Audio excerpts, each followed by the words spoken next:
huling habilin. Sabi niya kung saan daw siya mamatay, doon daw siya i-cremate. Okay, so sabi niya pag naman yan. Oo. Sabi niya kung mamatay daw siya dito sa Netherlands, wag na daw iuwi yung kanyang katawan sa Pilipinas. Ipa-cremate lang daw siya dito, yung ashes na lang daw yung iuwi. Yun yung kanyang ano. And then sabi ko, i-discuss na lang natin sa susunod kasi hindi ako pro-cremation.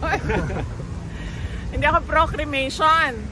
Tapos siya, pro-cremation siya. And then sabi ko sa kanya, so anong mangyayari nito kung kunwari hindi namin sundin yung ano mo, habilin mo na i-cremate ka? Sabi ko, ilibing ka namin doon sa tabi ng tatay mo. Babalik ka ba? Sabi ko, babalik ka ba? Sabi niya, well, hindi naman, pero pag-isipan ko kung mumultuhin kita o hindi.